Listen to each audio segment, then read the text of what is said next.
J'espère que Foy Gnassingbé est là. J'espère que le ministre des Finances est là. J'espère que les responsables de l'OTR sont là. J'espère que le directeur du CENTIF est là. Tous ces gens-là. Alors, pourquoi je vais parler d'abord du procureur. Sa photo, s'il vous plaît. Alors, lui, voilà quelqu'un qui a été traumatisé par les Gnassingbé depuis 2004. Parce que quand il était juge, il a été fessé à Lomé 2 après qu'il ait libéré des Colombiens qui étaient impliqués dans la drogue. L'affaire a pris une tournure, on l'a convoqué à Lomé 2 et il a été fessé publiquement. Et depuis, il est traumatisé. Il n'arrive plus à prendre des initiatives. Il attend que les Gnassingbé lui disent il faut faire ci, il faut faire ça. Il est prêt à se coucher pour que les Gnassingbé lui marchent dessus. Il ne voit pas les détournements qui sont dans le pays.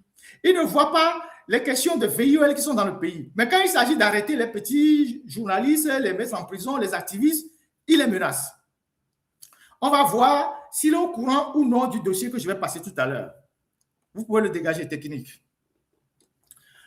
Le président de Aplusia, ou le directeur ou le président de Aplusia, le juge Abba Kime Abalo, voilà. Lui, j'ai fait ses éloges dans un live parce que quand il était au GIABA, moi j'ai suivi beaucoup de formations du GIABA et puis j'ai suivi aussi d'autres formations de transparence, de TRACFIN, tout ça. Et donc, il y a 6 ou 7 ans, j'étais au Libéria, d'ailleurs avec le CENTIF, pour une formation sur les flux financiers illicites. Donc, tout ce qui concerne la corruption et ses éléments assimilés, tout ça. Et on a fait une très bonne formation avec des journalistes venus un peu partout de l'Afrique de l'Ouest. Et c'était lui le président. Et quand il est venu là pour clôturer les travaux, j'étais dans la salle, c'était à Morovia, j'ai vu tout le respect que les gens avaient pour lui. Il y avait même eu un standing ovation pour lui quand il a fait son discours. Et donc, j'avais gardé ça en mémoire. Aujourd'hui, on l'a ramené au Togo et on l'a nommé à la tête de Aplusia. Depuis qu'on a créé Aplusia, est-ce que Aplusia a fait un seul rapport au peuple togolais sur ses activités en disant on nous a créé, voilà le premier mandat, pendant 5 ans, on a fait telle activité, on a dénoncé tel prévaricateur, on a ramené tel montant dans les caisses de l'État, on a ramené autant d'argent, aucun rapport, rien du tout. Mais c'est des gens qui sont entretenus par le budget de l'État. Lui aussi, malgré que ce soit un bon magistrat, mais il est à la tête de Aplusia, il ne voit rien, absolument rien, rien du tout. Et donc, il ne voit rien passer. Il faut le dégager. Le directeur du CENTIF, voilà, lui, c'est normal. C'est un douanier, parce que le CENTIF, les membres du CENTIF viennent un peu de partout. Il y a la BCAO, il y a la douane, il y a des juristes, il y a des renseignements, il y a des magistrats et tout ça. Donc, c'est lui le président. La présidence du CENTIF revient généralement à un douanier. Bon, quand vous le voyez, en même temps, vous savez que c'est un douanier. Ou bien, est-ce que j'ai menti? C'est un douanier. Donc, quand vous voyez sa forme, vous savez que c'est un douanier. Donc, lui aussi, voilà les membres du CENTIF. Le CENTIF est composé de 6 membres nommés par décret, pris en Conseil des ministres. Haut fonctionnaire ici de la direction des douanes qui assure la présidence, donc c'est lui, M. Akiter.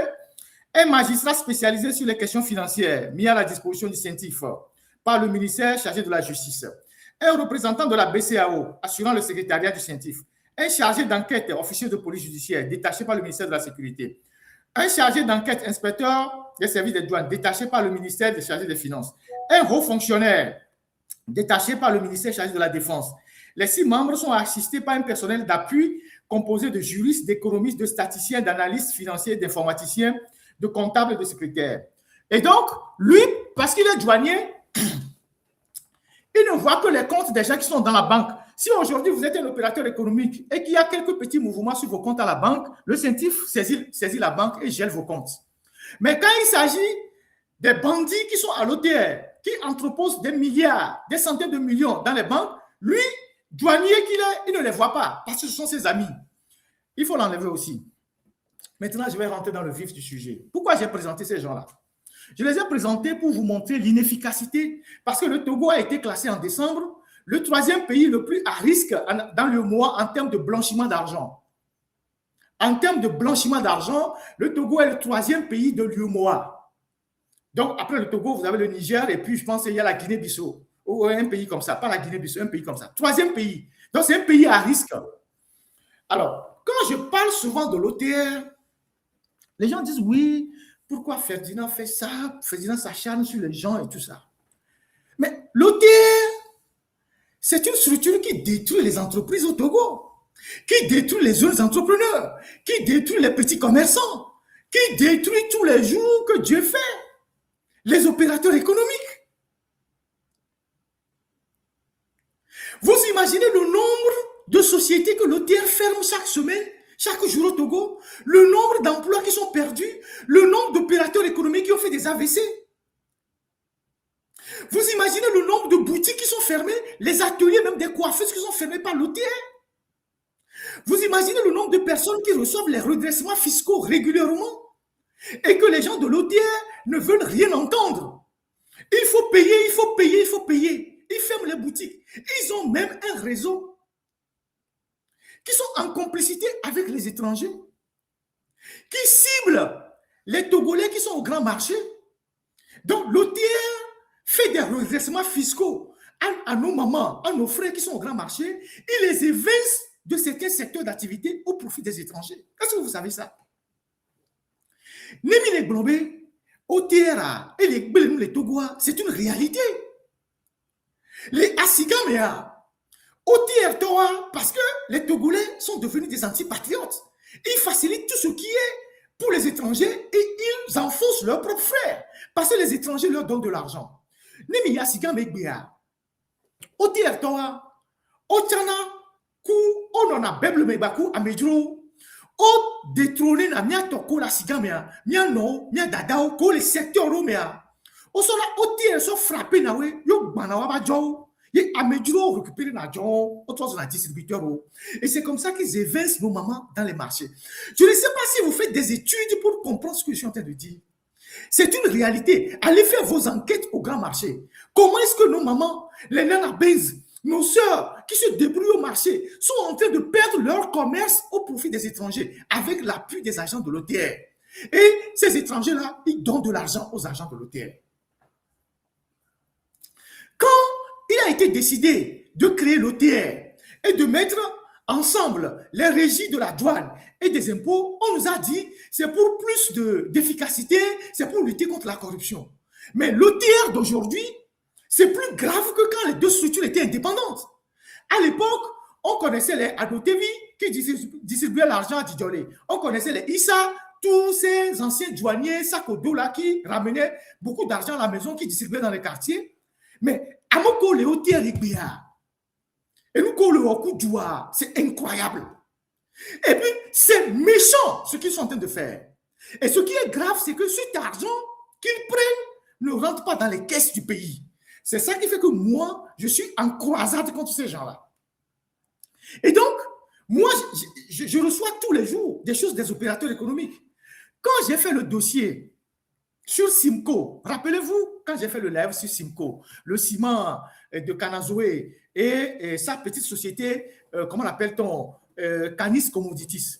Vous vous rappelez, ceux qui ont suivi ce live-là, quand j'ai fait le live sur Simco. Quand j'ai fait le live sur Simco, l'OTR a dépêché ses agents dans la société Canis Commodities. C'est un entrepôt sous douane. C'est une seconde société de Kanazoé. Et ils font le transbordement, je ne sais pas comment vous appelez ça. Et ils convoient au Burkina le riz et du sucre. C'est une société de sous douane, entrepôt sous douane. Ils font des chiffres d'affaires de milliards. Les gars de l'OTR sont là-bas pour soi-disant vérifier les comptes de la société. Le directeur qui était là-bas, puisqu'il a été renvoyé maintenant, il leur a donné 70 millions. Est-ce que je vous ai une fois dit ça? Puisque les journalistes sont passés là-bas, quand j'ai fait le dossier, les journalistes sont passés, on a donné aux journalistes 100 000, 100 000, 100 000 pour faire des contre-articles, pour dire que oui, la société vend du bon ciment et tout ça. Et après, les gens de l'OTR sont allés là-bas, soi-disant pour faire un contrôle. Le directeur leur a donné 70 millions. Ils étaient 3. Ils se sont partagés. Est-ce que je vous ai une fois dit ça? Non. Et c'est comme ça que, au sein de l'OTR, on invente tantôt un redressement fiscal, on va voir un opérateur économique, on lui colle une amende, et puis on négocie avec lui, on lui dit oui, on t'a collé une amende de 1 milliard, on peut réduire ça à 300 millions, tu nous donnes 200 millions, et puis on se partage. Et c'est ce qu'ils font tout le temps. C'est ce qu'ils font tout le temps. Il y a un opérateur économique à qui on a fait un redressement de 5 milliards. Cet opérateur économique était protégé par un des grands barons du Togo qui est en train de décéder. Il n'avait plus personne pour le protéger. Il va voir un ministre et il donne de l'argent à ce ministre pour que le ministre intervienne pour qu'on réduise son amende. Le ministre intervient et demande à l'OTR de réduire son amende. De 5 milliards, on est revenu à 5 millions. Qui a perdu? On est revenu à 100 millions. Qui a perdu? De 5 milliards, on est revenu à 100 millions. Et ça a été géré par les autorités de l'OTR d'alors. Et ceux qui ont fait ce travail-là, ils ont eu de la promotion au boulot.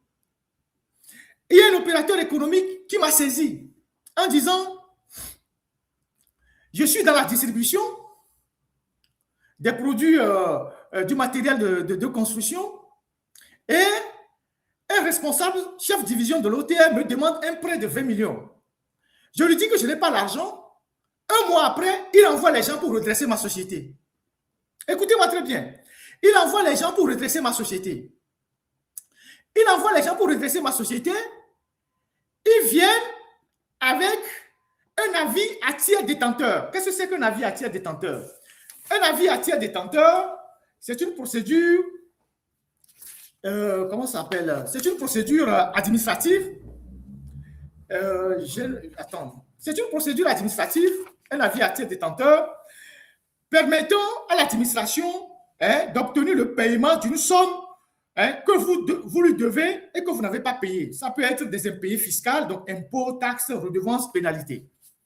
Et donc, puisque le monsieur a refusé de faire le prêt à ce chef de service envoie les agents pour redresser le monsieur. Ils vont chez le monsieur et ils lui font un avis à tiers détenteur, ils lui tendent un avis à tiers détenteur, ils font un redressement de 400 millions et ils lui tendent un avis à tiers détenteur pour l'effrayer. Et donc, le monsieur panique et il demande au monsieur, il faut donner 100 millions pour qu'on puisse nettoyer l'affaire. Le monsieur dit que je n'ai pas 100 millions. Finalement, le monsieur leur donne 50 millions. Et quand le monsieur leur donne 50 millions, le monsieur leur demande, mais je veux obtenir la levée de la saisie de la saisie administrative à tiers détenteur, donc l'ATD. C'est ça, l'ATD, avis à tiers détenteur. Puisque l'avis est généralement envoyé à la banque et une copie à l'opérateur économique. Vous savez ce que l'inspecteur lui répond? Écoutez très bien. L'inspecteur lui répond que ils n'ont pas envoyé l'avis à tiers détenteur à la banque. Que cet avis-là, c'était pour l'effrayer, pour qu'il puisse payer l'argent et qu'après, ils vont détruire ça. Et donc, il y a des gens à l'OTR et le monsieur m'a envoyé le faux avis. J'ai ça. Il m'a envoyé le faux avis qu'ils ont émis pour lui prendre l'argent. Donc, il y a les gens à l'OTR qui fabriquent des faux avis à détenteurs pour faire du chantage à des opérateurs économiques. Et quand les opérateurs économiques leur donnent de l'argent, ils détruisent l'avis à tiers détenteur. Où sont les renseignements au Togo? J'ai cet avis-là. Vous voyez? Et donc, il y a plein d'autres opérateurs économiques qui vous appellent, qui disent que les gars de l'OTR sont venus ici, ils m'ont fait un redressement fiscal, c'est 100 millions. Ils ont dit, donne 30 millions et puis l'affaire est réglée. Et c'est comme ça qu'ils prennent l'argent chez les gens. Et actuellement, il y a une enquête à l'OTR. Et vous savez ce que les gens sont en train de faire? Ils vont dans les sociétés qu'ils ont redressées et ils vont dire aux opérateurs économiques, s'il y a des enquêteurs qui viennent ici, dites-leur que c'est tel montant que vous avez payé pour qu'on n'ait pas de problème. Ils sont en train de faire le tour. Ça, c'est une introduction que je suis en train de faire pour arriver au cœur même du débat que je vais lancer aujourd'hui avec les preuves que je vais vous projeter. Les gens s'enrichissent à l'OTR pendant que les opérateurs économiques ferment les portes, ferment les entreprises. Les gens s'enrichissent à l'OTR Pendant que les femmes ferment les boutiques au grand marché, les petits opérateurs ferment les boutiques, les Togolais ferment les boutiques. Il y a une sœur qui m'a interpellé, qui me dit, Ferdinand, on a envoyé les conteneurs au Togo, un conteneur de friperie à Blony, on dédouanait à 3 millions. L'ancien directeur de l'OTR, comment il s'appelle, commissaire Chaudier, a augmenté ça à 3 800 000. Aujourd'hui, on n'arrive plus à convoyer des conteneurs au Togo. Tu paies ou tu ne paies pas, on bloque ton conteneur. Tu ne paies pas, on bloque ton conteneur. Mais est-ce que cet argent rentre dans les caisses de l'État? Est-ce que cet argent permet à l'État de faire tourner l'économie? Pendant qu'on détruit les entreprises, on détruit les petits commerces, on détruit les ateliers des gens. Les gens de l'OTR sont devenus des multimillionnaires. Aujourd'hui, les gens de l'OTR sont plus riches que les opérateurs économiques au Togo. Et c'est ça qu'on va voir. C'est juste quelques éléments que je vais vous montrer. Après, l'État peut faire ce qu'il a envie de faire. Moi, je ne suis pas engagé pour leur... Moi, ce qui m'intéresse, c'est les dégâts que l'OTR fait sur les Togolais. C'est ça qui me révolte. Pendant que ces gens-là s'enrichissent. Je vais vous lire un peu le salaire des agents de l'OTR. Le salaire des agents de l'OTR. Combien les gens de l'OTR perçoivent. Tous les éléments que je vais vous donner, il faut bien les noter parce que c'est important par rapport à la suite de ce que je vais vous dire. Quand on te recrute, grade 1, après recrutement, tu es à 200 000. Grade 1, 200 000. OTR. Grade 1, notez très bien. Hein? Grade 1, 200 000. Grade 2, 250 000. Grade 3, inspecteur, n'ayant pas encore fait l'école. Donc, il y a des inspecteurs qui n'ont pas encore fait leur formation. Inspecteur, grade 3, ils sont à 400 000. Agent senior, inspecteur qui passe le concours pour évoluer, 500 000. Chef section, ils sont à 700 000. Les chefs division sont à 1 300 000. Je répète, quand on te recrute à l'OTR, grade 1, tu es à 200 000. Grade 2, tu es à 250 000. Grade 3, donc inspecteur, sans avoir encore fait l'école, tu es à 400 000. Agent senior, inspecteur qui passe le concours pour évoluer, 500 000. Chef concours, chef division, chef section plutôt, tu es à 700 000, donc tu as fini le concours. Le chef section plutôt, chef division, tu es à 1 300 000. Maintenant, les commissaires, je ne sais pas trop, mais c'est des gens qui sont déjà gracieusement payés pour servir la République. Mais qu'est-ce qu'ils font? Alors, je vais vous parler de 2 dames. Je vais vous parler de 2 dames dans ce live. Et ces 2 dames-là, je vais vous dire qui sont-elles et ce qu'elles sont en train de faire avec l'argent des Togolais. Je vais commencer par le chef, division des opérations douanières. Non, le chef, non, la directrice des renseignements de la lutte contre la fraude. Sa photo technique.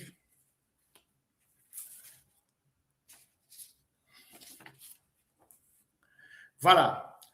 Et cette dame, elle s'appelle, je vais regarder un peu ses pièces. Je vais regarder un peu ses pièces. Un instant. Hein. Technique, est-ce que vous pouvez me renvoyer ces pièces? Sa carte d'identité et son passeport.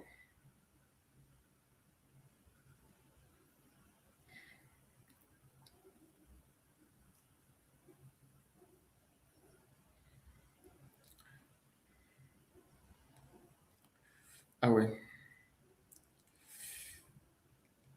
Alors, cette dame, elle est née le 27 mai 1987. 27 mai 1987 à Mango. D'accord? Donc, elle est de 87. Donc, elle est née le 27 mai 1987 à Dapan. Elle s'appelle Donko Bileyo. Alors, c'est une dame qui a occupé des postes très importants à l'OTR. À l'OTR, là-bas, on l'appelle la femme des commissaires. C'est comme ça qu'on l'appelle. Je suis obligé de faire les précisions pour que vous compreniez là où je vais arriver. Quand il y avait Gaperi. Elle était très, très, très proche de Gaperi. Je pense que vous comprenez ce que je veux dire par rapport à ça. Elle était très, très, très proche de Gaperi. Et au temps de Gaperi, elle a été chef division des opérations douanières, des hydrocarbures et de raffinerie en 2016. En 2016. Et à l'époque, son mari s'appelait M. Alou. Donc, elle s'appelait donc Alou Bileyo. C'est important, le nom de son mari que je donne. Vous allez voir ça par la suite, ce que je veux dire. Donc, cette dame, elle était en 2016 chef division des opérations douanières, des hydrocarbures et raffineries. C'est un poste très important où il y a beaucoup d'argent. C'est là où il y a le scandale des Adjakli. Raffinerie.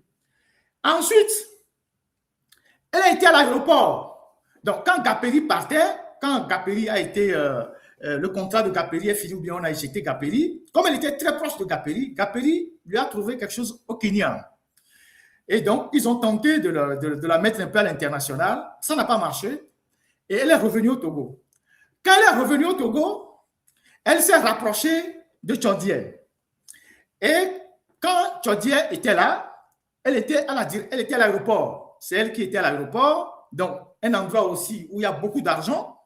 Donc, et elle est restée à l'aéroport. Et ensuite, aujourd'hui, elle est à la direction du renseignement et de la lutte contre la fraude. Elle est aujourd'hui directrice du renseignement et de la lutte contre la fraude. Et je vais vous donner ses missions à ce poste-là. Sous la supervision du commissaire des douanes et des droits indirects et des droits directs, la directrice du renseignement et de la lutte contre la fraude est chargée de gérer l'accumulation de renseignements, la conduite des enquêtes concernant les stupéfiants, donc la drogue, le blanchiment de capitaux, l'analyse des risques. Elle est aussi chargée de la lutte contre la fraude douanière. Vous allez voir tout à l'heure ce qu'elle fait dans ce service-là. Donc, c'est une femme de Tchodié. C'est une femme de Tchodié, ce n'est pas une maîtresse, c'est l'une des femmes de Tchodié. Elle a 3 enfants avec Tchodié. On verra les preuves tout à l'heure de ces 3 enfants qu'elle a avec Tchodié. Donc, je l'avais déjà décrit dans un live qu'elle était pratiquement la première dame de l'OTR. C'est elle, quand elle veut monter dans l'ascenseur, personne d'autre ne monte dans l'ascenseur avec elle. Tout le monde, si elle veut monter dans l'ascenseur, tout le monde. Donc, elle avait le pouvoir sur tout le monde à l'OTR là-bas. Depuis que Tchodié est parti, elle s'est calmée un peu, mais elle est toujours dans cette direction-là. Donc, ça, c'est la première personne que j'ai voulu vous décrire. Deuxième personne, on reviendra sur elle tout à l'heure. Deuxième personne. Deuxième personne. Voilà cette jeune dame. Je cherche son identité et ses données personnelles. Si la technique peut m'envoyer ça. Ces données personnelles. Parce qu'en même temps que je fais le live, je n'ai pas les données sous la main. Je n'ai pas de données sous la main. Renvoyez-moi ça, s'il vous plaît. OK, merci à la technique. Alors, cette dame, je regarde rapidement son identité complète. Voilà. Elle se nomme Clouvi Foligan Dédégan. Elle est née le 9 juin 1989 à Lomé. Donc, elle est de 1989. Elle est née le 9 juin 1989 à Lomé. Elle est inspectrice des douanes. Elle est inspectrice des douanes. Alors, elle est rentrée à la douane en 2014 et elle a connu aussi une ascension assez fulgurante. Elle était à l'aéroport avec Madame Donkor. Elle était la receveur à l'aéroport auprès de Madame Donkor. Et ensuite, elle était déjà proche de Tchodié. Quand je dis proche, vous comprenez, je ne veux pas lâcher certains mots. Quand Tchodié était encore le commissaire des services généraux. Donc, il n'était pas encore commissaire général, il était commissaire des services généraux. Et donc, elle était très proche de Tchodié. Et Tchodié l'a envoyée au Maroc pour aller faire la formation d'inspecteur. Donc, elle est sortie inspectrice. Donc, elle est inspectrice des douanes. Aujourd'hui, elle est receveur ils ont fait ensemble l'aéroport, donc avec Madame Donkor, et ils sont ensemble aujourd'hui à la direction des renseignements. Donc, c'est elle qui est receveur auprès de Madame Donkor à la direction des renseignements. Je donne ces détails, c'est important pour que vous compreniez là où je vais arriver. Donc, c'est elle qui est receveur auprès de Monsieur Donkor et Madame Donkor au niveau des renseignements. Et donc, elle était mariée ou elle a fait un enfant, un ancien douanier qui s'appelle Singina. Et je ne sais pas si elle a fait un enfant, mais elle était avec un ancien douanier, son ex. Et puis après, elle a fait un enfant à quelqu'un d'autre. Et voilà, voilà les détails que je vais donner. Alors, il se fait que, comment appelle-t-on? Technique. Donc, on enlève sa photo.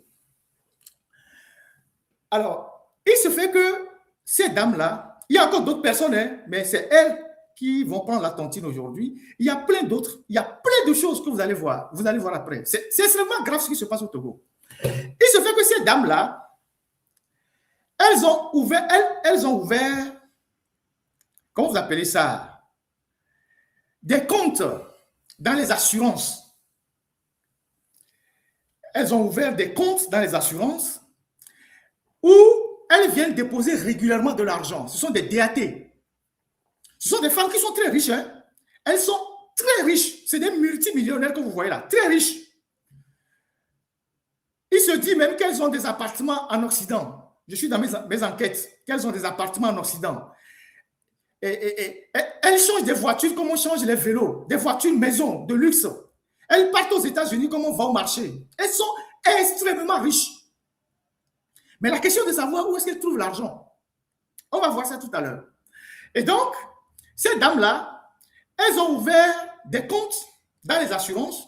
Donc, les assurances qui servent aujourd'hui à blanchir l'argent. Alors que Madame Donkor est chargée au niveau de l'OTR de lutter contre le blanchiment d'argent, la lutte contre les stupéfiants, la fraude.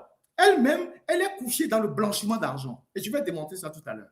Donc, les gens ont ouvert des comptes aujourd'hui dans beaucoup d'assurances, Sunu Bank, Sunu Assurance, c'est le pire d'ailleurs des assurances, je vais revenir sur ça, NCA Assurance, GTA, où ils vont cacher de l'argent dans les produits qu'on appelle assurance vie, en comptant sur le principe de la non-insaisabilité de l'assurance vie.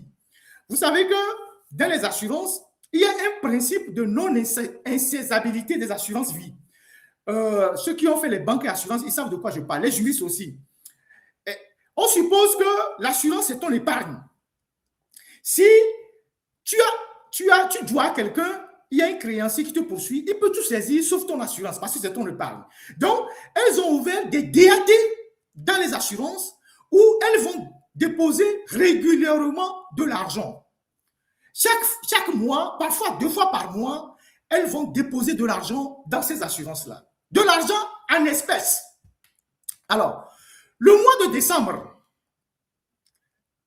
attachez bien vos ceintures. Le mois de décembre de l'année passée, pendant que Tchodier était déjà sous la sellette, le mois de décembre, Madame Donkor est partie à NCA et a déposé sur son compte assurance vie 500 millions en espèces. 500 millions en espèces. Pendant que le Togo n'a même pas d'argent pour payer le Nigeria pour qu'on nous donne l'électricité. Ces gens-là, quand je les dénonce, depuis que j'ai commencé par les dénoncer, vous savez ce qu'ils disent en privé? Je fais cette mise au point avant de revenir. Vous savez ce qu'ils disent en privé? Vous savez, celui que j'ai dénoncé, tout ce que j'ai dénoncé. Ils disent non, que rien ne va leur arriver, que Ferdinand va parler jusqu'à... Il va être fatigué parce qu'eux, ils ont servi fort. Que c'est à Fort qu'ils donnaient l'argent. Donc, parce qu'ils donnaient de l'argent à Fort, qu'eux aussi, ils puisaient l'argent. Donc, eux, l'argent de l'OTS, c'est Fort qu'ils ont donné. C'est la présidence. Ils donnaient beaucoup d'argent de l'OTS à la présidence. Donc, moi, je peux parler. Rien ne va leur arriver. Ça, c'est une parenthèse. Et donc, cette dame, au mois de décembre, elle est venue à NCA. C'est chaque mois qu'ils déposent l'argent, hein, chaque mois. C'est lorsqu'ils ont obtenu auprès avec les opérateurs économiques, ceux qui font rentrer des trucs, tout ça là. Donc, elle est venue à NCA Assurance avec 500 millions en espèces, un demi-milliard. C'est des versements réguliers. Chaque mois, parfois 2 fois par mois, et les montants, c'est parfois 100 millions et au-delà. Des gens qui sont payés, je vais revoir leur salaire, chef division, ils sont payés à 1 200 000, 1 300 000. C'est des gens qui sont payés à 1 300 000, chef division. Où est-ce que ces gens-là trouvent 500 millions pour aller déposer dans une assurance, en comptant sur le principe de cessabilité de l'assurance vie? 500 millions au mois de décembre. Mois de janvier, elle a déposé. Février, elle a déposé. Et là, elle vient de déposer en mars. Nous allons vous sortir la preuve du dépôt du mois de mars. Technique.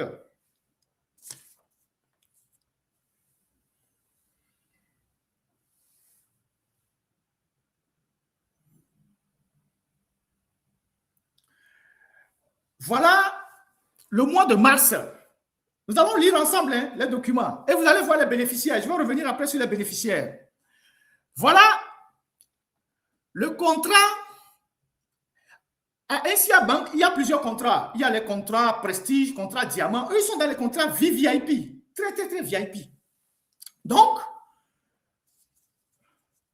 le 4 mars 2006, donc il y a quelques jours, Madame Donko Bileyo, tel que c'est écrit sur le reçu, elle est venue déposer en espèces à NCA 100 millions de francs CFA.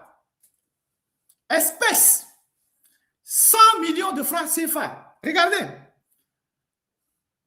Voilà la date. Le 4 mars 2026.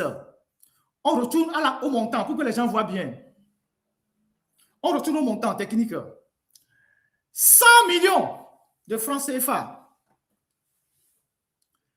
Voilà, on a bien mis espèces, cotisation libre, Madame Donko, son numéro, sa date de naissance, tout. 100 millions de francs CFA qu'elle a apporté pour déposer. Je vous dis qu'il y a eu d'autres dépôts avant. Le mois de décembre, elle a déposé 500 millions. Le mois de janvier, elle a déposé autant d'argent. Février, tout ça. Ça, c'est mars. Elle a déposé 100 millions en espèces. Et voici les bénéficiaires au cas où quelque chose lui arrive. Je vous avais dit qu'elle était avant Madame Alou. Donc, elle a fait 2 enfants à un monsieur qui s'appelait Alou. Il semble que c'était un marin. Donc, les 2 enfants qu'elle a fait avec monsieur Alou, il y a Alou, Timoroupe, ça doit être une femme. Il y a Alou Jaden. Donc, les enfants, c'est 20%, 20%. Elle a mis les enfants. Donc, il y a les 2 enfants qu'elle a fait avec Alou et les 3 enfants qu'elle a fait avec Chodier. Vous vous rappelez que dans un de mes lives, je vous avais dit que Chodier a franchisé le nom de ses enfants pour les faire passer inaperçus.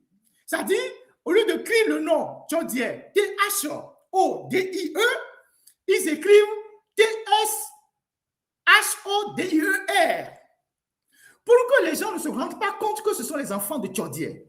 Et donc, à partir de ces enfants-là, ils ont fait beaucoup de transactions. Ils ont immatriculé aussi beaucoup de biens. Donc, vous voyez sur le reçu que les 3 enfants qu'elle fait avec Chodier, les enfants s'appellent Chodier. C'est-à-dire, ils ont franchisé ça. Regardez très bien le reçu. Donc, il y a un premier Chodier qui est en haut, donc 20%. Il y a les 2 autres Chodier qui sont en bas, qui sont les 3 enfants qu'elle a fait à Chodier. Donc, ils ont franchisé le nom de Chodier. Donc, ça veut dire qu'ils ont même fait des falsifications au niveau de l'état civil pour changer le nom des enfants et faire passer les enfants inaperçus. C'est-à-dire que quand vous allez voir ce nom Chodier dans les registres, vous ne saurez pas que ce sont les enfants de Chodier. Et donc, ils ont fait beaucoup de transactions avec le nom des enfants. Des transactions immobilières, ils ont acheté des terrains, des maisons, et puis après, ils ont fait des transactions bancaires avec les enfants. Donc, les enfants, ils ont modifié le nom des enfants, ils ont franchisé le nom des enfants. Vous avez vu ça? Je vous avais dit ça dans un live. Vous vous rappelez que Chodier a changé même le nom de certains de ses enfants pour les faire passer inaperçus dans le système. Vous vous rappelez? Voilà la preuve. Ouais, voilà la preuve. Et donc, cette dame-là, elle est multimillionnaire. Je ne veux pas dire milliardaire. Imaginez que il lui arrive des moments où elle dépose 500 millions. Il arrive des moments où elle dépose 200 millions. Il arrive des moments où elle dépose 100 millions. Jamais en bas de 100 millions. Vous imaginez ce qu'elle a comme argent? Mais c'est une fonctionnaire de l'État. C'est une fonctionnaire de la République. C'est un agent de l'État. Alors, où est-ce qu'elle trouve cet argent? Surtout quand on sait qu'elle est chargée de lutter contre les stupéfiants. Est-ce qu'il y a des trafiquants de drogue qui font passer la drogue, qui lui donnent de l'argent? Surtout qu'elle est chargée de lutter contre le blanchiment d'argent. Est-ce qu'il y a des gens qui veulent blanchir de l'argent, qui lui donnent de l'argent? Parce que qu'est-ce qu'ils font? Ils arrêtent en dehors de la drogue et tout ça. Il y a des opérateurs économiques qui font venir des marchandises qui coûtent des milliards. Et ces opérateurs économiques-là, ils doivent payer, par exemple, pour le dédouanement, 10 milliards, 5 milliards à l'OTR. Eux, ils font tout pour créer un incident et amener l'affaire au contentieux. Quand l'affaire rentre au contentieux, eux, ils vont négocier avec l'opérateur économique. Ils disent à l'opérateur économique, au lieu de payer 5 milliards, donne 1 milliard à l'État, donne-nous 1 milliard, nous on se partage. Et les opérateurs économiques vont payer l'argent chez la receveur. On revient sur le cas de la receveur tout à l'heure. Et ils se partagent l'argent entre eux. Donc, c'est des gens qui sont tellement riches, plus que même certains ministères au Togo là-bas. Et ça, c'est des fonctionnaires de la République. Et c'est des gens qui ferment les entreprises des gens, qui ferment les boutiques des gens, qui ferment les commerces de nos mamans, qui bloquent les conteneurs au port. Et cet argent qu'ils prennent, ça ne rentre pas dans les caisses de l'État. Donc, cette femme-là, elle va déposer 100 millions en espèces. Ils viennent tôt le matin. C'est le matin qu'ils viennent. Et ils tiennent l'argent dans les Bafana. À LCA, à Sunu Assurance. Surtout les deux assurances-là. Sunu, c'est encore pire. Les gens vont à Sunu avec des sacs remplis de milliards. Et donc, vous allez me dire que dans ce pays-là, il n'y a pas le procureur, il n'y a pas les renseignements, il n'y a pas le CENTIF, il n'y a pas la BCAO, il n'y a pas le FMI. Il n'y a pas le FMI. Donc, ils vont le matin très tôt, ils vont dans les assurances, ils ont des coursiers. Aujourd'hui, le business qui marche le plus, c'est les coursiers dans les assurances qui vont chez les barons chercher de l'argent pour mettre dans les assurances vie. Donc, 100 millions. Et je vous dis, le 4 mars, au moment où on dénonçait même déjà la corruption à l'OTR, et l'autre, elle a le courage encore de transporter l'argent pour aller mettre dans les assurances. 100 millions. Je vous dis qu'au mois de décembre, elle a déposé 500 millions. Vous voyez? C'est son premier cas. On reviendra sur elle. On revient sur elle. On passe à sa complice. On revient sur elle. Alors, voici sa complice. Celle qui est inspecteur des douanes, mais receveur auprès de Madame Donkor. Donc, je vais vous donner son nom tout à l'heure. Elle s'appelle Clouvi Foligan d'Élégant. Elle est de 89. Le 9 juin 89. Donc, c'est une petite fille. Elle a déposé le 10 février 2026. 10 février 2026. 60 millions en espèces à NCA. 60 millions en espèces à NCA. Elle aussi, elle dépose régulièrement. Donc, c'est chaque mois. Quand ils font le business, ils vont déposer. Chaque mois, ils vont déposer. Parfois, ils viennent 2 fois par mois. Donc, le 10 février 2026, pendant qu'on dénonçait déjà les réseaux de Chaudière, elle est partie déposer à NCA. Et l'autre, son produit, c'est NCA Prestige Diamant. L'autre, c'est Ruby. Ruby est devant Diamant. Donc, elle est partie déposer 60 millions en espèces. C'est chaque mois qu'ils font les versements. Donc, elle est partie déposer 60 millions en espèces. Regardez très bien. En espèces. Et elle a mis héritier ayant droit à sa fille, Adjomada Kimora Yaira. Je reviendrai sur le cas de sa fille tout à l'heure. Donc, si quelque chose lui arrivait, la fille qui bénéficie, sa fille qui bénéficie de cette assurance-là s'appelle Adjomada Kimora Yaira. C'est la seule fille, je pense, qu'elle a. Donc, 60 millions, elle est partie déposer en espèces. Ça, c'est le 10 février. Le 6 mars, donc 2 jours après que madame, donc, on soit passé. Oui, ça, c'est le 10 février. On revient sur le deuxième versement de madame Clouvy. Donc,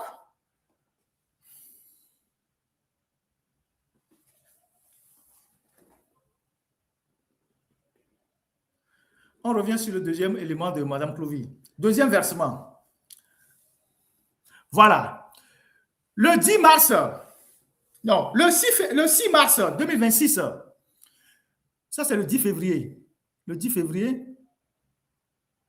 Ouais, maintenant on revient sur, voilà. Maintenant, le 6 mars, donc c'est chaque fin du mois qui verse l'argent, parfois 2 fois, comme je vous l'ai dit. Donc, le 6 mars 2026, donc il y a de cela quelques semaines, elle est revenue à la même assurance, elle verse 30 millions en espèces. 30 millions en espèces. Elle revient à la même assurance. Donc, un mois plus tard, quelques semaines plus tard, elle revient à la même assurance. Elle verse 30 millions en espèces. Voilà le reçu. Et ça, c'est des employés d'une société parapublique.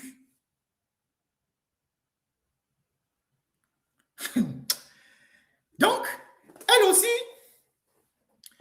elle est née en 89, elle est multimillionnaire. Elle achète toujours les voitures maison. Et chaque année, elle change de voiture.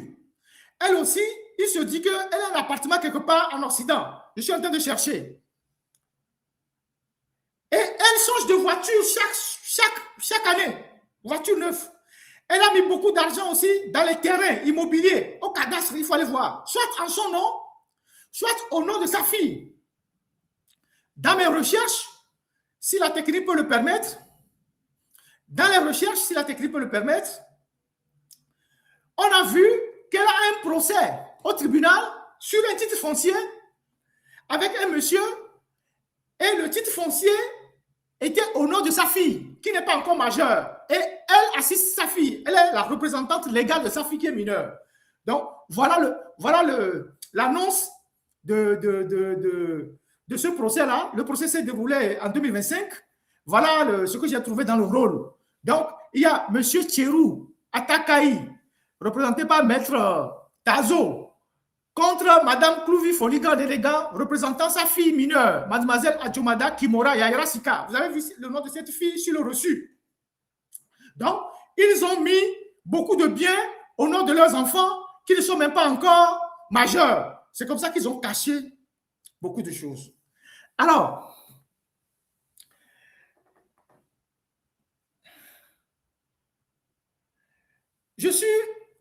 franchement, je suis malade. J'ai très mal quand je vois ce que les gens font avec l'argent des contribuables. En toute impunité, il y a des choses que je ne vais pas sortir aujourd'hui.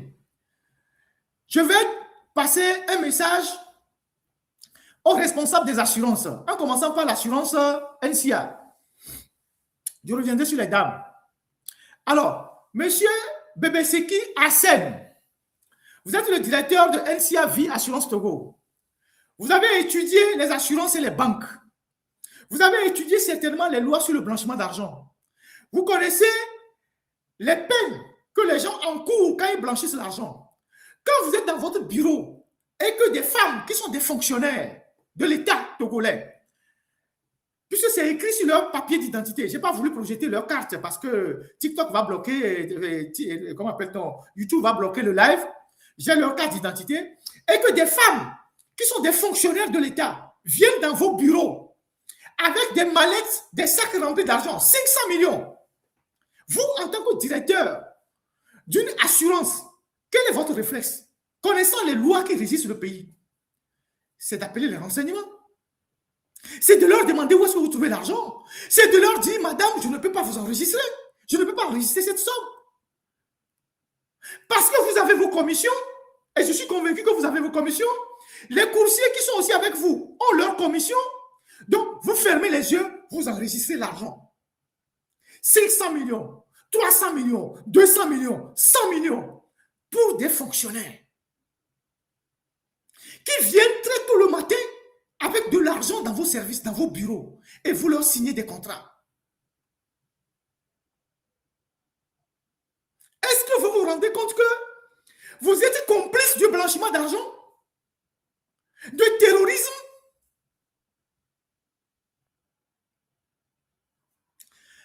NCA, ça c'est son cas. Sounou.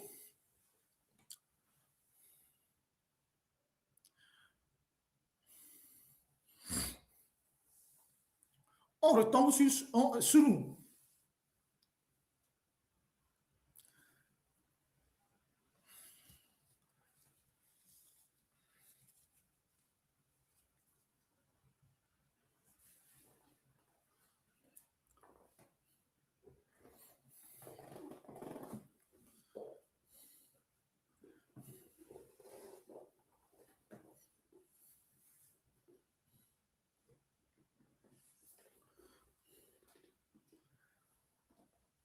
Sounou Assurance.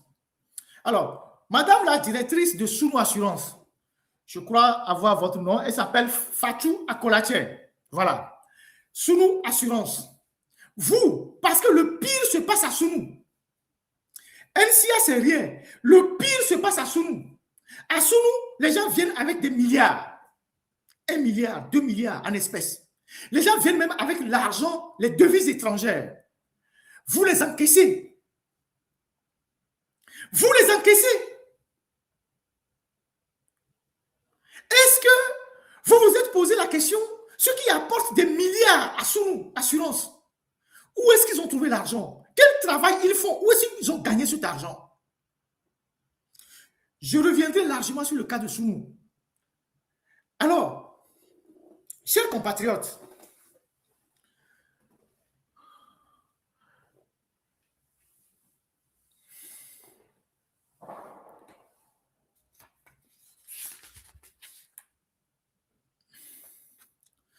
voilà la directrice de Sounou Assurance.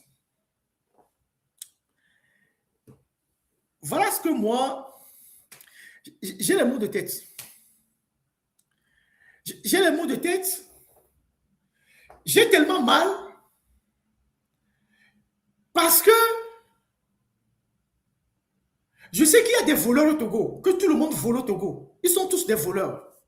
Mais ce que ces gens-là font à l'économie togolaise, ce n'est plus des détournements, c'est des crimes économiques.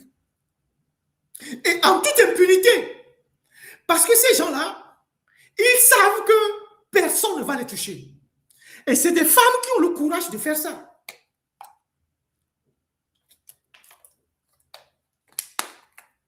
C'est des femmes qui ont le courage de faire ça.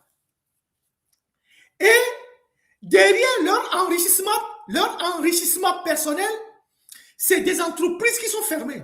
C'est des sociétés des Togolais qui sont fermées. C'est des femmes qui perdent leur fonds de commerce au grand marché. C'est des boutiques qui sont fermées. C'est des conteneurs des Togolais qui sont bloqués au port. C'est des vies qui sont détruites. C'est des opérateurs qui font des AVC. C'est ça l'OTR aujourd'hui. C'est ce qui se passe avec les gens de l'OTR. Les fonctionnaires de l'OTR aujourd'hui, ils sont plus riches que les opérateurs économiques. Ils sont des multimillionnaires. Je ne vais pas parler de milliardaires. Je vous ai montré un début de preuve. Il y a plein d'autres choses que je ne vais pas exposer aujourd'hui. Ce n'est pas moi, Ferdinand, qui va faire le travail à la place de l'État. Ils ont leurs renseignements. Si il y a un Togolais qui est en train de réfléchir quelque part pour envoyer fort, ils vont aller l'arrêter. Ils vont le torturer. S'il y a un Togolais qui prépare une manifestation dans les rues, ils vont aller l'attraper. Mais les gens qui volent les milliards, ils ne les trouvent jamais. Donc, je voudrais interpeller les officiers supérieurs. Vous qui tuez les Togolais pour fort, vous qui réprimez les gens pour fort, vous êtes sûr que jusqu'à la fin de votre carrière, vous aurez autant d'argent que ces filles-là? ces fonctionnaires de l'OTR, vous les officiers, colonels, commandants, généraux, capitaines, tout ça là. Miamoko ou namena fort. Miamoko ou namena, miaou le pouvoir, ne peut pas dire. Mikare dit bénon. À la fin de votre carrière, vous aurez autant d'argent que ces jeunes dames-là qui sont à l'OTR. Vous qui tenez le pouvoir, qui massacrez les gens pour tenir le pouvoir, vous êtes sûr que vous aurez autant d'argent? Vous les officiers, c'est vous que j'appelle premièrement, parce que c'est vous qui tenez le pouvoir. Vous les magistrats, qui condamnez les innocents, qui arrêtez les gens, qui condamnez les gens, vous êtes sûr qu'à la fin de vos carrières, vous aurez autant d'argent sur les comptes de vos enfants, les appartements en Occident, des maisons, des immeubles partout au Togo? Vous êtes sûr? Même les ministres qui sont au gouvernement, certains parmi vous, vous êtes sûr que vous aurez autant d'argent? Les gars qui sont au renseignement, les balais, machin, qui torturaient les gens pour fort là, vous êtes sûr qu'à la fin de votre carrière, vous aurez autant d'argent? Les farfelus qui sont sur les réseaux sociaux, qui crient, oui, vive le PC, c'est le PC, c'est le PC. Vous êtes sûr qu'on vous donnera autant d'argent? Vous êtes sûr? Les militants zélés de unir, qui disent, oui, nous, c'est unir ou rien. Vous êtes sûr que vous aurez autant d'argent? Pendant que vous faites le fanatisme, le militantisme, voilà comment les gens s'enrichissent. Les millions, des centaines de millions que les gens emmagasinent. Des petites filles, hein, je vous ai donné leur âge. Hein. Je ne sais pas combien d'années ils ont fait dans leur service. La première, elle est née en 85. La deuxième, elle est née en 89. Elles sont des multimillionnaires. Elles trimballent à Lomé avec des sacs remplis d'argent. 500 millions, 400 millions, 300 millions, 200 millions. Je ne vais pas exploser. Ces dames-là, ces jeunes dames-là, dans le traitement de mon dossier, de ce dossier que je vous présente, je les ai appelées. J'ai leur numéro. Je les ai appelées. J'ai appelé ces dames-là pour leur demander, puisque je connais leur salaire, où est-ce qu'elles ont trouvé autant d'argent pour planquer dans les assurances? Aucune d'elles n'a répondu aux appels. Aucune n'a répondu. On leur a envoyé des messages sur WhatsApp. Ils n'ont pas, au moins sur une sur WhatsApp, elle n'a pas réagi. Nous les avons appelés pour leur poser juste quelques questions. Où est-ce qu'ils ont trouvé de l'argent? Donc, tout le temps, il y a un problème. Il y a un impôt que vous et nous qui amossons la gaso na iwan.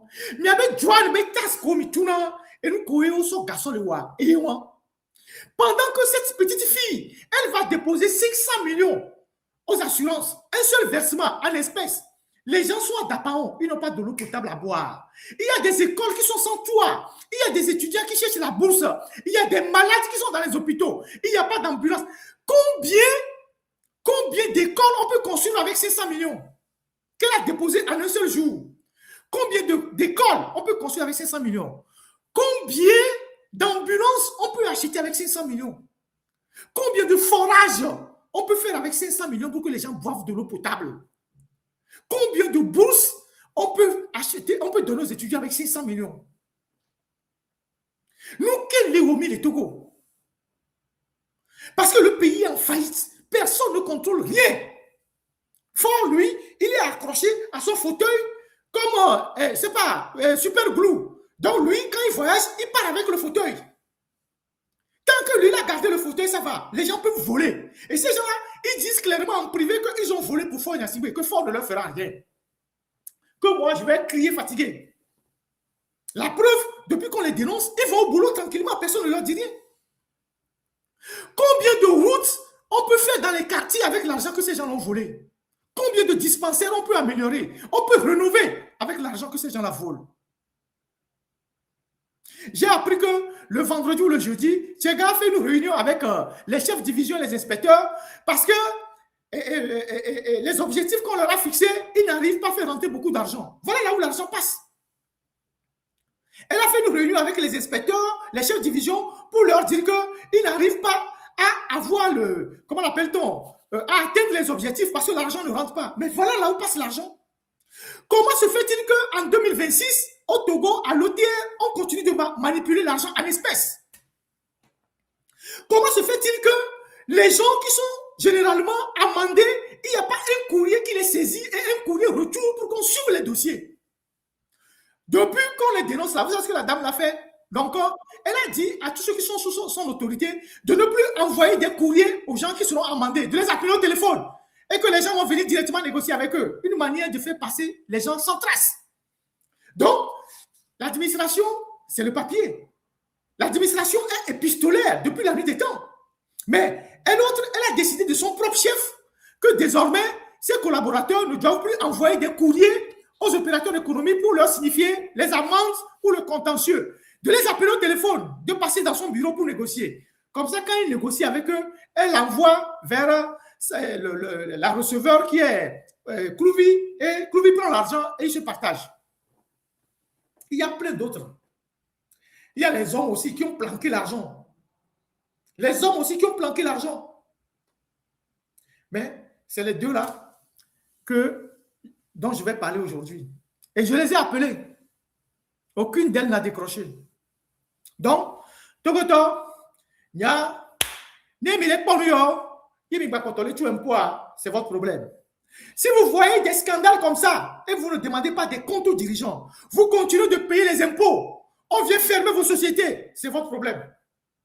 Moi, en tant que journaliste, j'ai fait mon travail, j'ai mis mes informations à votre disposition. Voilà. Je ne sais pas si au niveau de la technique, si j'ai oublié quelque chose, rappelez-moi, sinon je suis suffisamment fatigué, mais pour moi, me font très mal. Toko Benya les fous. Je vous assure, moi, je suis malade. Je suis malade, hein? Je suis malade.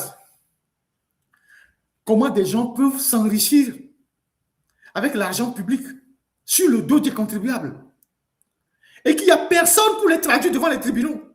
Personne. Personne pour les traduire devant les tribunaux. Parce que Fort Nassingbe, il couvre les voleurs parce que lui-même, il prend sa part. Il couvre les voleurs parce que lui-même prend sa part. Donc, ces deux femmes-là, ce sont les femmes de Tchodié, ça. La première ne sait pas que la deuxième aussi est proche de Tchodié. Mais elles sont des copines. Donc, elles font leur chemin ensemble. C'est des braqueurs. C'est des braqueurs de la fortune publique. Braquage, ils t'ont dit, ouais. Braquage, ouais. C'est des braqueurs.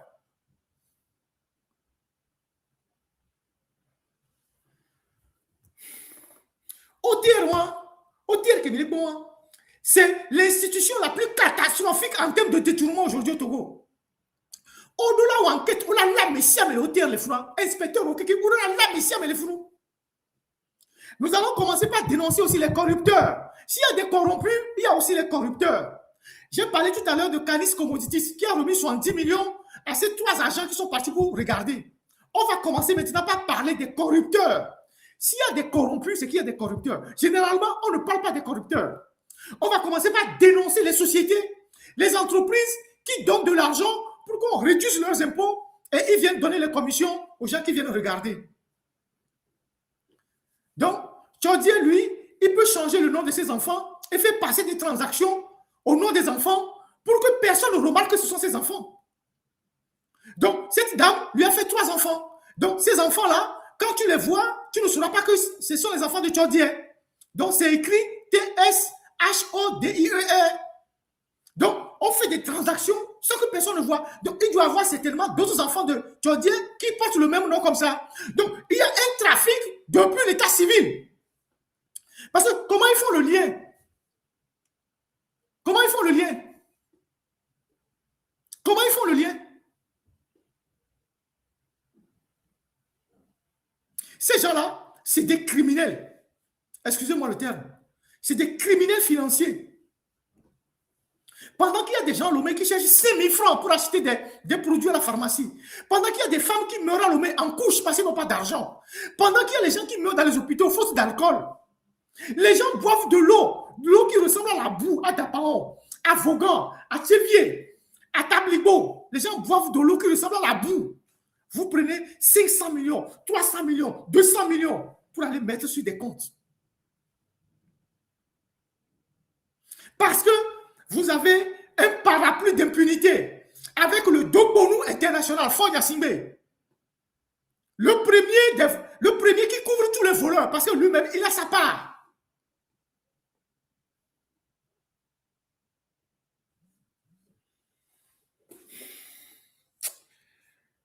Attends. Je suis fatigué. J'ai fini. Parfois, tu vas faire un AVC. Quand tu vois le Togo, tu vois l'état dans lequel le Togo est. Et ce que les gens font avec l'argent du Togo. Pendant que les Togolais souffrent, les gens meurent. C'est comme ça. Il y a une autre dame. Je reviendrai sur son cas. Il y a quelques mois, elle est partie élargir son DAT personnel dans une banque là-bas. 800 millions. Elle aussi, elle gère beaucoup de sociétés. Elle allait déposer un DAT personnel. Elle a élargi son DAT, elle est dans une banque. 800 millions.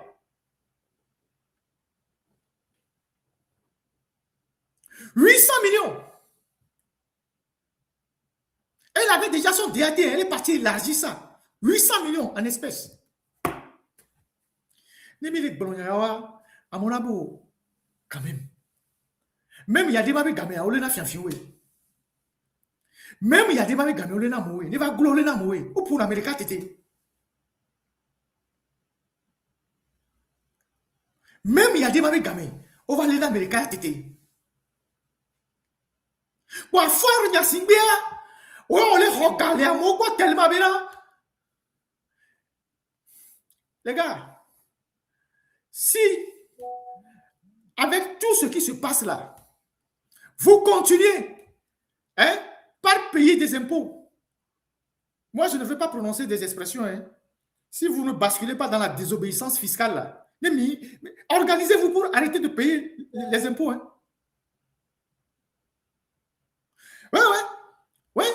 Quand elle déposait l'argent, quand Madame Donko déposait l'argent, en mars, le numéro qu'elle a référé, c'est un numéro français. Le numéro qu'elle a mis sur le reçu, quand elle déposait l'argent, c'est un numéro français. Il m'a été rapporté qu'ils ont des appartements, peut-être sous des faux noms. Je suis en train de chercher.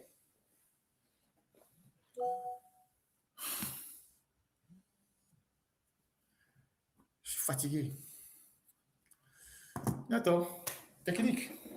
S'il n'y a plus rien, on va mettre fin au live. Je n'en peux plus. Il semble qu'actuellement, Tchodier est actuellement dans son bureau, dans un bureau au siège de l'UNIR, en train de suivre le live. Très bien. Vous voyez que j'ai les gens partout, non? Puis depuis qu'il a été renvoyé de l'hôtel, il ne fait plus rien, il se lève, il vient au siège de l'UNIR, il s'assoit dans un bureau là-bas, il regarde sur les ordinateurs. Donc, en venant au siège de l'UNIR régulièrement, ça peut le sauver. Donc, il est actuellement là-bas, en train de suivre le live.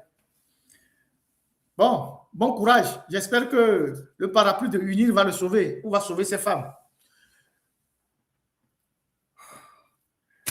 Attends. Merci. C'est la première phase de ce que j'ai à vous présenter aujourd'hui. Je dis c'est la première phase. Il y a plein d'autres choses. Je ne sors pas pour le moment. Un journaliste, il met une partie dans le placard, il sort une partie. Donc, le reste est dans le placard. On va observer. Société civile, ONG, parce qu'aujourd'hui, l'OTR taxe même les ONG, les associations de défense, les associations de lutte contre la corruption, les organisations politiques. Observez comme tout le monde. Vous n'êtes pas des entités lambda. Quand il y a des scandales comme ça, c'est à vous de demander des comptes aux dirigeants. L'OTR, c'est quelque chose qui fait du mal à tous les Togolais. C'est quelque chose qui détruit le commerce des Togolais. Vous avez l'obligation de demander au gouvernement qu'est-ce qu'ils font avec l'argent.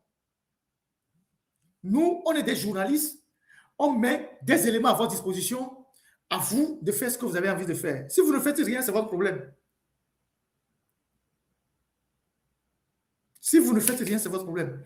Togoto, ne me font le miaro como que me le puju nta me le unir melo miawo unir ba bomuglo et gamon le miasia et gakamon le fion le miasia. Vous avez ça? Vous avez autant d'argent sur vos comptes? C'est nous, on est dans unir. Vous avez autant d'argent? Que la providence veille sur nous et que Dieu nous assiste.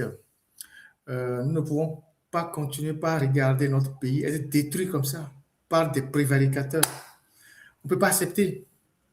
Actuellement, on m'informe qu'il y a une épidémie de quelque chose de méningite, je ne sais pas, vers Kerenkuka ou Tchamba, comme ça, où il y avait déjà quelques morts. Des gens souffrent dans les localités à l'intérieur du pays. Les gens meurent de faim. Tous les Togolais sont devenus mendiants, même les fonctionnaires. Pendant ce temps, vous avez un groupuscule d'individus, ceux qu'on a qualifiés de minorités, qui mettent de l'argent de côté. Parfois, tu as envie de verser les larmes. Et quand tu vois beaucoup d'entrepreneurs, moi, il y a des entrepreneurs qui m'appellent, des opérateurs économiques, qui me disent comment l'OTERA détruit leur business. Des Togolais de la diaspora qui envoient des conteneurs à Lomé, les conteneurs qui sont bloqués, frappés dessus les staries. Ça fait très mal. Et ça permet d'enrichir une minorité de voyous. C'est les fonctionnaires au Togo aujourd'hui qui sont devenus des millionnaires. Et les opérateurs économiques sont pauvres. Vous prenez les comptables des ministères, les grands ministères, leurs comptables, c'est des petits millionnaires. Je vais revenir sur les comptables des ministères. Les comptables qui sont en poste depuis 10 ans, 15 ans.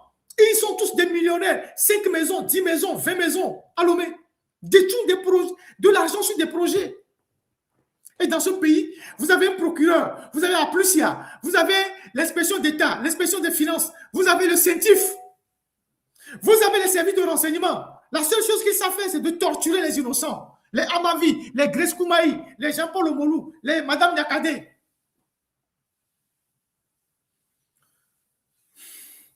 Passez une très bonne semaine. Moi, j'ai fait ma part. Et je fais toujours ma part.